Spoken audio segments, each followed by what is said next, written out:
미국엔 나스닥, 우리나라엔 코스닥이 있다면 뉴스쇼에는 뉴스닥이 있습니다. 뉴스쇼 증권시장 뉴스닥. 오늘도 두군 브라더스 나오셨어요. 민주당의 이제 전 부대변인이 되신 건가요? 현근택 변호사님, 그리고 국민의힘의 전 비전전략실장 김문식 교수님, 어서 오십시오. 네, 안녕하세요. 아, 고생 진짜 많으셨어요, 두 분. 저는 이제 지난주 왔을 때 선거 전이었군요. 네, 전이었어요. 근데 하루가 굉장히 길어 보여요. 한 1년 지난 것 같습니다. 1년 지난 거. 네. 저는 이제 뭐 선대 직책도 없고 당직도 없고 좀 자유로운 사람입니다. 아니, 오늘 들어오시는데 네. 어깨는 좀 가벼워 보이세요. 부담이 없으니까요. 네. 아니, 사실은 대선 내내 두 분은 정말 치열하게 방송에서 활약한 분들이시잖아요. 참 각 당에서 귀하게 생각해야 할 두 분이다. 이런 말씀을 꼭 드리고 싶고, 소회부터 한 말씀 하시겠어요? 어떻게 저 민주당부터 하시죠. 현대변인. 저야 뭐 졌으니까 저희들이 뭐 할 말이 있겠습니까? 뭐 패자는 할 말이 없는 건데, 우리 저 김문식 교수님이 좀 중용됐으면 좋겠는데 역할도 많이 하셨고 약간 맴도는 것 같아가 좀 아쉬움이 있어요. 좀 크게 써줬으면 좋겠습니다. 지금 남 챙기실 때가 아니에요. 역시 싸우면서 정든다고. 아, 그럼 두 분 돈독해지셨네요. 네, 우리 현대변인이 또 이렇게 생각까지 해줘서 너무 감사하고요. 저희는 그 0.73% 포인트라는 이 수치가 주는 그 국민들의 엄중한 그 경고가 윤석열 당선인한테도 그리고 민주당한테도 좀 주고 있다고 생각을 합니다. 그래서 그 숫자의 어떤 민심을 잘 헤아리는 게 새로운 정부가 성공할 수 있는 중요한 계기가 되기도 하고 또 민주당도 혁신할 수 있는 중요한 좀 돌파가 될 수 있다. 그래서 다 그 민심을 무거움을 좀 알았으면 좋겠다. 근데 절묘하기도 해요, 사실은. 절묘하죠. 절묘하죠. 진짜 0.73%의 의미를 현대변인님은 어떻게 생각하세요? 아쉽죠, 뭐 저희들 입장에서야. 왜냐하면 막판에 좀 뭐 선관위가 좀 관리를 잘했다면, 아니면 예를 들어 코로나 상황이 조금 더 이제 장악이 됐다면 이런 아쉬움들은 맞는데, 결국 결과적으로는 뭐 나온 거니까. 근데 지금 말씀처럼 정권 교체 여론이 그렇게 높았잖아요. 그럼에도 불구하고 막판 단일화라든지 아니면 2030 여성이라는 영향을 많이 받았고, 국민들이 결국은 어느 한쪽에 힘을 안 실어준 거거든요. 정권 교체도 확실하게 한 게 아니고, 그다음에 뭐 민주당이 물론 당연히 민주당 저희들이야 뭐 심판을 받았으니까 할 말은 없습니다만, 그래도 민주당도 뭐 어느 정도 국민들의 지지를 받은 거기 때문에 절묘한 조화라고 저도 그렇게 보고 있습니다. 그래요. 오늘 아마 이제 대선과 관련된 상한가 하한가를 골라오셨을 걸로 봅니다. 우선 키워드를 먼저 듣고 한 분씩 풀어가 보죠. 현근택 변호사님. 저는 이제 민주당의 위기감이 좀 부족한 거 아니냐. 위기감 부족한 민주당 하한가 이렇게 잡았습니다. 아, 민주당을 하한가로 골라오시는 건 정말 처음인 것 같은데. 제가 말씀드렸잖아요. 이제 제가 이제 선대의 직책도 없고 당직도 없고 이제 약간 자유로운 사람이기 때문에 일개평당원이기 때문에 와. 사실은 당이 혁신해야죠. 쇄신하고 혁신하지 않으면 민주당이 지금 어찌 보면 미래를 저도 걱정하는 사람이기 때문에 순소리 이제 할 수 있는 입장이 됐습니다. 위기감이 부족해 보이는 민주당 하한가 올라오셨습니다. 김근식 교수님. 예, 우리 현 변호사님이 이제는 쓴소리를 할 수 있게 돼서 너무 다행이고요. 당직이나 직책이 있어도 쓴소리를 하는 게 중요합니다. 그렇게 되기를 바라고, 또 쓴소리 하시는 우리 현근택 변호사를 당직으로 중용해 주시길 바랍니다. 이게 민주당의 사는 일이니까. 두 분이 짜고 오신 거 아니죠 오늘? 뭐 골라오셨어요? 예, 저는 상한가로 통합과 협치의 윤석열 골라왔습니다. 상한가로 통합, 협치, 윤석열. 그러니까 이제 대통령 당선이 됐습니다만 가야 할 길에 이제 출발선에 선 건데 어떻게 해야 되는가는 뭐 명확한 이게 통합과 협치를 해야 된다는 게 뭐 선택의 문제가 아니라 이건 뭐 당위의 문제이고 그렇죠. 숙명의 문제이기 때문에 네. 윤석열 당선인이 지금 당선된 지 며칠 되지 않았습니다만 행보 하나하나를 보면 그래도 그 국민들의 엄중한 요구에 대해서 아주 잘 적응하고 잘 대응하는 것으로 보입니다. 자, 현 대변인, 현 변호사의 하한가부터 갈 텐데요. 민주당이 어제 비대위를 발표했습니다. 인선을 발표했습니다. 네네. 윤호중 원내대표가 비대위원장 맡고 한 명이 더 있죠. 불꽃단 추적의 박지현 씨가 25살인가요? 박지현 씨. 그렇죠? 20대 중후반 정도로 알고 있습니다. 박지현 씨가 공동 비대위원장으로 투톱 체제로 비대위를 마련했는데, 근데 위기감이 좀 부족하다는 생각이 드시는 거예요? 왜 그러냐면요. 사실은 이제 비대위원회 지금 보니까 2030을 과반 정도 채우고 아마 젊은 분들로 채우고, 그다음에 지금 박 위원장을 지금 공동위원장으로 하긴 했지만 사실은 이제 뭐 정치라는 건 다 아시겠지만 그래도 정치 경력이나 이런 분들이 하는 거거든요. 그러면 아마 윤호중 공동 비대위원장이라 하지만 윤호중 비대위원장 실권을 잡을 가능성이 되게 많아요.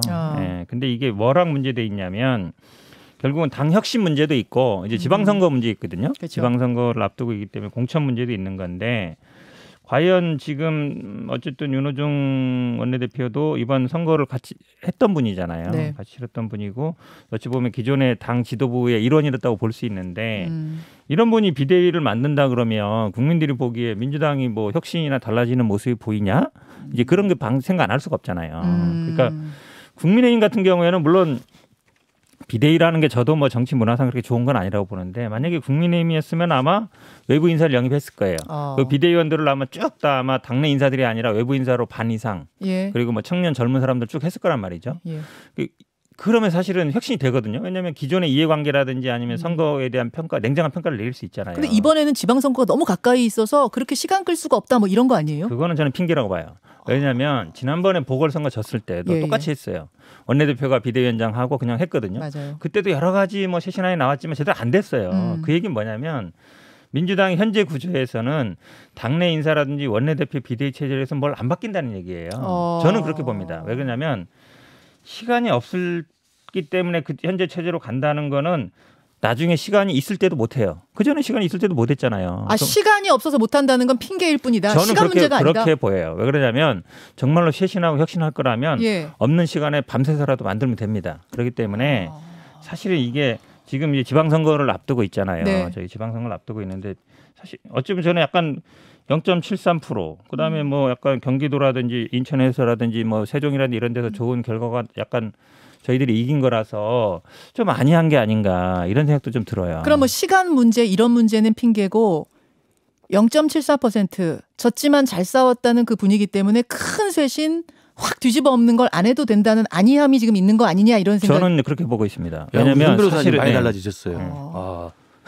야, 지금 굉장히 전 민주당의 그런 그 무사안이라는 어떤 분위기, 저도 그건 현 변호사 의견에 전적으로 동의합니다. 그래요. 그러니까 비대위라는 것은 비상대책위원회 아니에요. 그러니까 비상한 상황이라는 걸 인식하고 이 비상한 상황을 어떻게 돌파하기 위한 특단의 어떤 기구인데 거기에 굉장히 기존의 원내대표를 맡고 있는 분이 비대위원장을 한다는 것은 누가 봐도 그냥 이대로 간다라는 것이죠. 아니 근데 윤호중 원내대표는 그대로 있지만 나머지는 다 2030들로 쫙 포진해 있는데요. 다 정당 조직이라는 게 아시지만 비대위원장이 김종인 비대위원장이 있으면 나머지 비대위원을 그 비대위원장이 임명합니다. 그러면 자기 리더십 하에 있는 사람들을 임명하는 거예요. 그러니까 비대위원장이 누구고 비대위원장이 어떤 의지를 가지고 있고 비대위원장이 어떤 네트워크를 가지고 있고 비대위원장이 어떤 계보를 챙기는가는 다 그 사람 뜻이죠. 그러니까 비대위원장이 그렇게 중요해요? 그러군요. 당대표랑 똑같은 건데. 그래서 저는 뭐 아까 나온 젖잘싸라고 그러더라고요. 졌지만 잘 싸웠다라고 하는 그 분위기가 이재명 지지층에도 뭐 당연히 있을 겁니다. 아쉬움이 있으니까. 그리고 또 일각에서는 이재명이 또 진 것에 대해서 또 다른 기회를 또 모색하는 분들도 계실 거예요. 그래서 저는 이참에 민주당이 대대적인 혁신의 어떤 계기나 모멘텀을 잡지 않으면 제가 좀 죄송스러운 얘기지만 우리 국민의힘이 지난 4년 동안 5년 동안 얼마나 힘들었다는 거 아시지 않습니까? 연전연패. 그렇죠. 탄핵 이후에 수많은 뭐 비대위, 수많은 뭐 당명 개정 그다음에 혁신 해봤습니다만 4번의 연패를 다 했었습니다. 그러고도 정신 못 차려가지고 이번에 겨우 기회를 하나 받은 겁니다. 민주당에 저는 그런 전철을 밟을까 봐 좀 걱정됩니다. 그러니까 국민의힘이 어찌 보면 4번 선거 지는 동안에 보면요. 선거 지면 비대위 만들고 그다음에 당 이름 바꾸고 강령 바꾸고 사람 바꾸고 물론 그게 다 보여주기일 수도 있지만 그러면서 또 바뀌었어요. 정확히 보면 더디지만. 사람은 바뀌었거든요. 그러니까 그래서 어쨌든 그런 어떤 분위기가 필요한데 그냥 이대로 그냥 기존 체제로 가는 건 제가 보기에 이번 지방선거에서 굉장히 좀 전망이 어둡지 않나 걱정됩니다. 김두관 의원은 아예 이재명 비대위 어떠냐, 그러니까 비대위원장을 이재명 후보가 맡는 건 어떠냐라고 SNS에 공개 제안을 했는데 그건 어떻게 보세요? 저는 좀 부정적입니다. 거기에. 왜냐하면 대선 후보 나왔었고 지금 선거 지금 한 거의 1년 이상 치렀거든요. 당내 경선까지 됐는데 바로 또 지방선거에 나오는 건 저는 좀 예의도 아니라고 보고 본인이 아니다. 또 앞으로 뭘 할지도 선택해야 되는데 물론 이제 지금 아마 대안이 없고 지방선거 지금 당장 어떻게 해야 될지 모르겠지만 당장 하기는 제가 보기엔 쉽지 않은가라고 봅니다.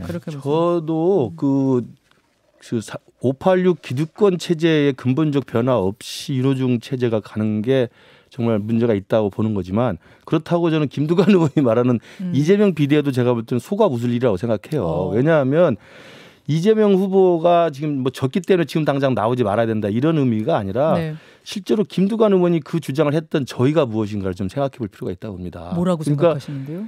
당장 지금 왜 이 비대위가 그 크게 기대를 못 갔냐면 당장 3월 달 땡겨가지고 5월 달에 그 있어야 될 원내대표를 땡겨서 한다는 거 아닙니까? 네. 그 원내대표 한번 뽑는 거예요.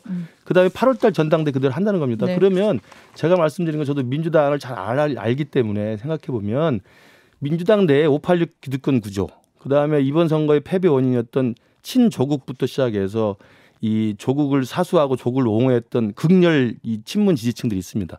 이분들의 근본적인 반성과 뼈를 깎는 성찰 없이는 이 당이 바뀌지 않아요. 근데 그대로 원내대표 또 뽑겠다. 그다음에 8월 달 전당대 하겠다. 제가 그냥 느끼기에 김두관 의원의 저 이야기는 8월 달 전당대를 염두에 둔 저는 포석이라고 생각합니다.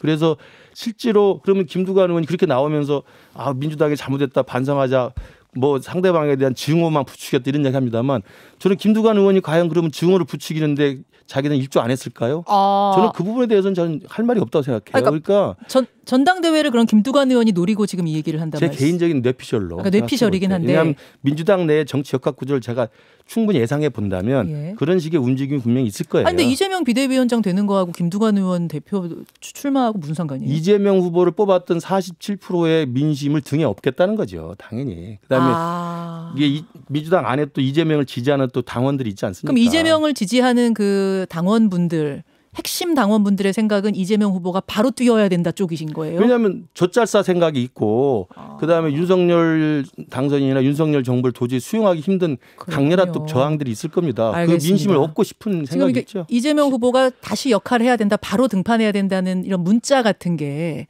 민주당 의원들한테 지금 엄청 쏟아진다고 제가 들었어요. 네, 그 민심, 그 당심을 김두관 의원이 좀 그 올라탈 수 있는 생각이 있다고 보여집니다. 김두관 의원이 아시겠지만 뭐 친문 핵심이었거나 뭐 586 핵심이나 이랬던 분이 아니에요. 제가 보기에는 아마 당내 당원들의 얘기라든지 이런 거를 아마 전달하고 있다고 봅니다. 저는 오히려 김두관 의원 같은 분들이 많이 나와야 된다고 봅니다. 우리 당내에 사실은 선거가 대선 어쨌든 졌거든요. 예. 졌는데도 이거에 대해서 현 정부라든지 아니면 뭐 당 지도부라든지 이거에 대해 비판 의견이 너무 없어요. 그동안 우리 당 의원들이 사실 어찌 보면 너무 소극적이었다. 당내 혁신을 해야 되는데 이런 저는 김두관 의원이 할 얘기 했다고 봅니다. 여러 가지 안들이 나올 수 있는데 이거를 더 많이 나와야 된다. 이런 분들. 저는 그렇게 보고 있습니다. 그러니까 그렇죠? 동의하진 않지만 다양한 의견 목소리 자유롭게 내는 건 그렇죠. 좋다. 저는 민주당은 두 가지 586 기득권 체제를 완전히 혁파해야 되고요.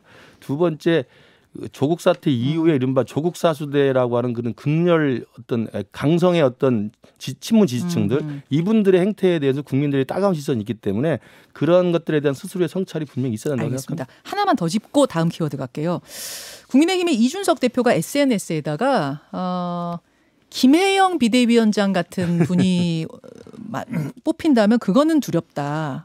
뭐 이런 메시지를 올렸습니다. 물론 요거는 이제 박지현 비대위원장이 공동위원장으로 되기 전에 올린 거긴 합니다만 결국은 윤호중 박지현 체제가 됐는데 이건 어떻게 이준석 대표의 요 발언은 어떻게 해석하세요? 현 대변인님? 일단 뭐 180석 정의당이 두렵지 않다. 한마디로 얘기하면 박지현 비대위원장이 뭐 패미 정당으로 가는 거 아니냐 그 얘기 같은데요. 아마 이준석 대표가 그동안 뭐 남녀 갈라치기 했다는 건 다 알고 있는 거고 그거에 대한 뭐 약간 반응 같긴 한데 사실은 이제 뭐 특정인을 뭐 비대위원장으로 하냐 안 하냐 어떤 것들은 제가 보기에는 상대당 입장에서 언급하는 건 적절치 않다고 봅니다. 왜냐하면 지금 대선 경선 과정이었고 어쨌든 뭐 결과는 나왔지만 지금 누구를 뭐 비대위로 해라 말아라 이런 거를 상대당 당대표가 하는 게 좀 적절한가요? 저는 그런 건 좀 아닌 것 같습니다. 요 질문은 좀 드려보고 싶어요. 그러니까 추적단 불꽃의 박지현 씨가 공동 비대위원장이 될 거라고 생각한 사람은 많지 않았는데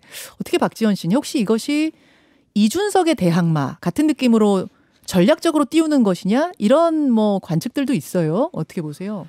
그거보다는 아마 이번 선거 막판에 2030 여성분들의 지지를 많이 끌어내는데 굉장히 큰 역할을 했죠. 그다음에 그 지지 연설도 했고요. 본인의 실명을 얼굴을 실제로 드러내고 네네. 협박도 많이 받았다는 얘기를 했잖아요. 네. 그런 면에서 어쨌든 선거에 기여를 했고 저희 당의 정체성을 단순히 뭐 페미냐 아니냐 이런 것보다 어쨌든 젊고 여성이고 본인이 실제로 어떤 노력을 해왔잖아요. 그런 거에 대한 평가라고 봅니다. 이거를 이준석 대항마를 저희들이 뭐 억지로 만들 수는 없어요. 본인의 정치력으로 만들어가는 것이지 저희들이 뭐 공동 비대위원장 됐다고 해서 바로 되겠습니까? 본인이 그럼 앞으로 해나가야 하는 것이고 앞으로 뭐 방송 언론이든 활동을 하면서 능력으로 실력으로 검증받아야죠. 김 교수님? 저도 뭐 이 부분이 뭐 반드시 이준석 대항마라고 생각하고 싶지 않고요. 그다음에 이준석 대표가 또 뭐 남의 당의 그 비대위원장으로 되신 분에 대해서 뭐 갈라치기 한다는 생각을 할 거라고 보지는 않습니다. 그러나 이제 이게 어차피 패미 논쟁이라는 게 지금 계속적으로 지속되고 있는 하나는 뜨거운 쟁점이기 때문에 이 부분에 대한 국민의힘의 입장, 그 부분에 대한 민주당의 입장들이 계속 논란이 될 거라고 생각이 듭니다. 그런 면에서 이준석 대표가 촉발시킨 이 20대 30대 패미 논쟁에 대해서는 윤석열 정부 이후에도 계속적인 어떤 그 공론화의 과정 그리고 많은 그 갈등을 부추기는 것보다 이 갈등을 어떻게 해소할 것인가에 대한 정치권 전체의 저는 수기가 필요하다고 생각을 하고요. 이게 지금 키워드로 쫙 넘어가게 돼요. 그렇죠. 김근식 교수님이 골라오신 키워드가 통합 협치의 윤석열을 상한가로 골라오셨단 말이에요. 근데 지금 숙제가 많아요. 그렇죠. 네. 저는 그래서 그 아까 말씀드린 민주당 비대위에 좀 그 위기의식이 없다라는 그 현 변호사 말에 동의하면서 저희들이 생각할 때 그 이준석 대표가 했던 김영을 거론했지 않습니까? 김혜영 전 의원. 예. 그런 부분이 저는 민주당이 저는 근본적으로 변화할 수 있는 하나의 그 시사점 된다고 봅니다. 근데 절대 김혜영 같은 사람을 비대위원장 안 시킬 겁니다. 그게 민주당의 저는 그 내부의 속사정이라고 보고 그래서 저는 아까 말씀드린 것처럼 민주당도 한 4년 이상 고생할 가능성이 있다. 그 내부의 그 코어 그룹 내에서의 그런 기득권과 이해관계에 대한 자기의 그걸 이해가 놓지 않는 한 제가 쉽게 저는 바뀌지 않을 거라고 보고요. 저는 그래서 우리 당이 그 자유한국당부터 시작해서 미래통합당 뭐 그다음에 또 김종인 비대위 거쳐서 지금 국민의힘에 이르기까지 윤석열 정부까지 그 숱한 과정 속에서 저희들이 겪었던 노하우가 있기 때문에 민주당이 필요하다면 제가 가르쳐드리겠다 말씀드립니다. 아니 비대위 전문은 맞아요. 비대위 여러 번 했기 때문에. 근데 생각을 해보세요. 그러니까 국민의힘에서도 비대위 만들고 뭐 당명 바꾸고 강령 바꿀 때 당내 중에 비주류거나 이런 분들이 아니고 대부분 외부에서 모셔왔어요. 맞아요, 김종인 맞아요. 비대위 이렇게 모셔왔기 때문에 저도 그런 생각이거든요. 근데 어찌 보면 지금 얘기하는 거는 본인들이 얘기했던 거랑 달라요. 그럼 예를 들어서 선거 졌을 때 뭐 비박계나 이런 사람 썼느냐, 친박계 썼느냐 그렇지 않았거든요. 그러니까 본인들하고 좀 다른 얘기 하는 거예요. 제가 보기엔. 김근식 비대위원장 어떠세요? 김근식 비대위원장. 아니 상대당도 좀 그렇죠. 오히려 그러니까 외부에 이해관계 없는 사람이 더 낫죠. 불가능하고 그러니까 친박 비박 뭐 이 이야기를 그 번갈아 가면서 하는 게 비대가 돼서는 안 되고요. 그러니까 친노 친문 또 친명 친낙 이 또 번갈아서 하면 그것도 안 됩니다. 알겠습니다. 근본적인 저는 정당의 쇄신이 있어야 된다고 봐요. 자, 그런 조언을 이제 하시면서 김 교수님이 골라오신 키워드가 통합협치의 윤석열인데 이 질문을 좀 드려볼게요. 뭐 너무 통합협치 얘기하시는 건 너무도 당연한 이야기니까 오늘 아침에 김부겸 총리 유임설이 났습니다. 그러니까 통합의 행보로서 정권 초기에 어떤 뭐 많은 갈등들을 일으키지 않는다는 뜻으로 아마 김부겸 총리 카드가 떠오르는 것 같은데 이 가능성 어떻게 보세요?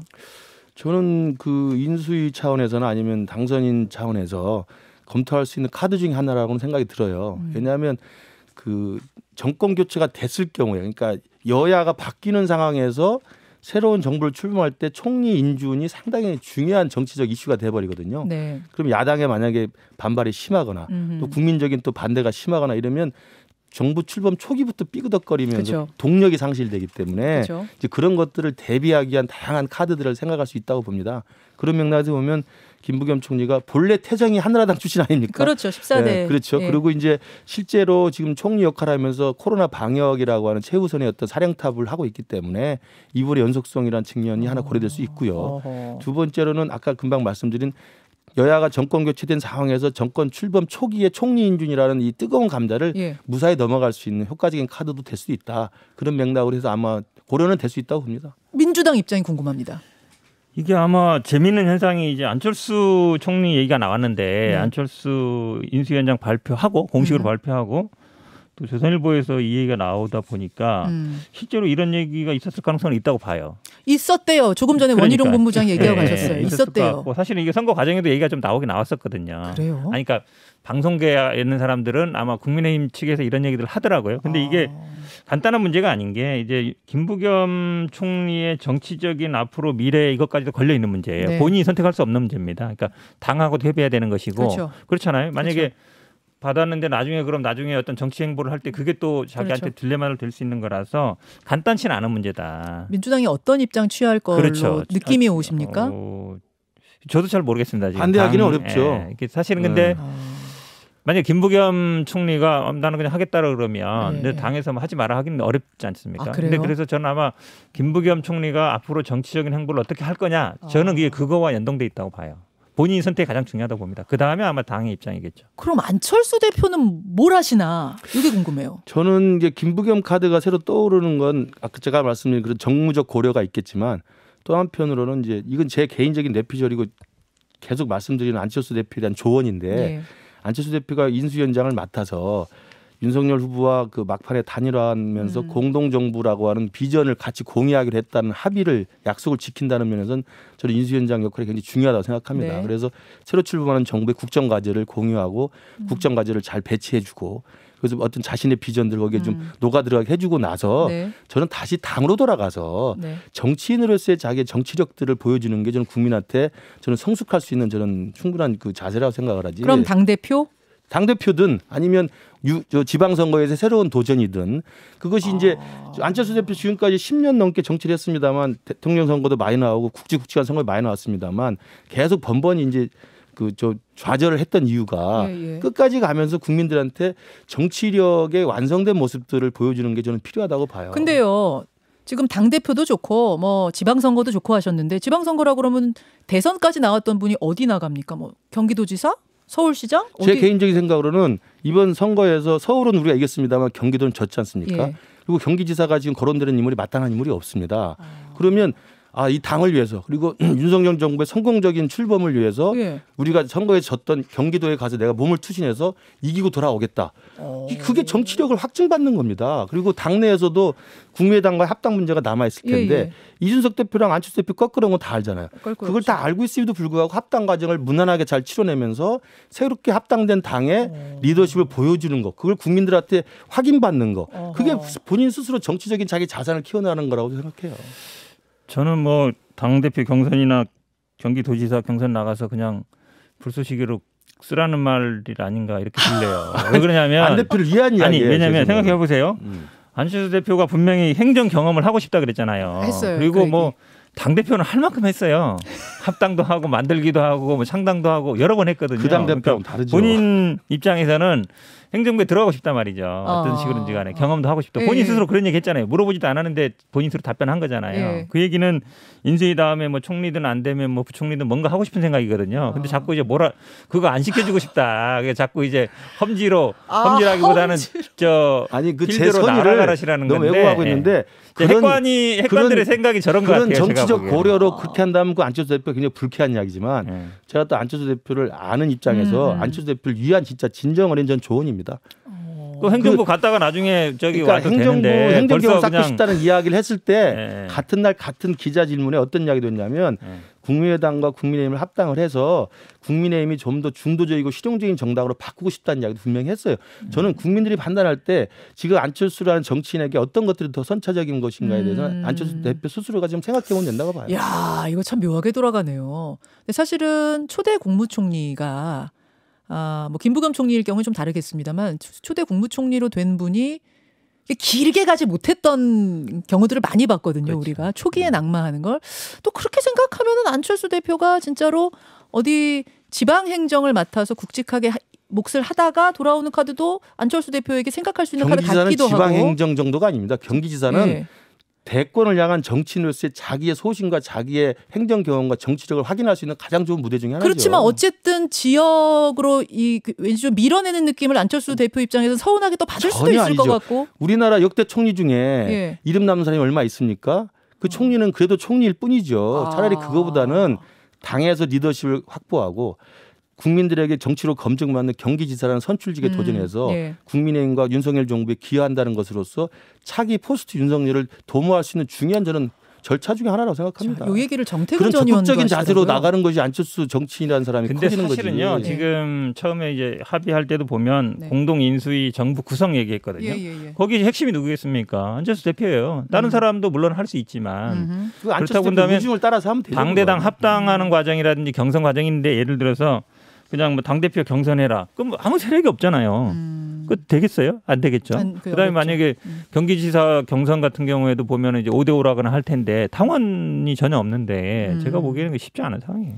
경기지사로 만약에 생각을 굳히신다면 경선을 할 수는 없죠. 그건 추대입니까? 당연하죠. 추대. 당연하고 당대표도 신설합당이라는 것은 그 신설합당의 과정에서 엄청 어느 정도 충분히 할 수 있는 정치적인 그 합의가 다 가능합니다. 알겠습니다. 사실 저는 대선 끝나고 나면 이슈가 좀 한동안 잠잠할 줄 알았거든요. 별로 없을 줄 알았는데 지금 제 뒤로도 질문이 지금 뒤로도 몇 개를 제가 준비했을 만큼 여전히 뜨겁습니다. 사실은 여가부 폐지 문제도 한번 토론을 했어야 되는데 오늘은 시간 관계상 여기까지 두 분의 입장 듣는 것으로 해야겠네요.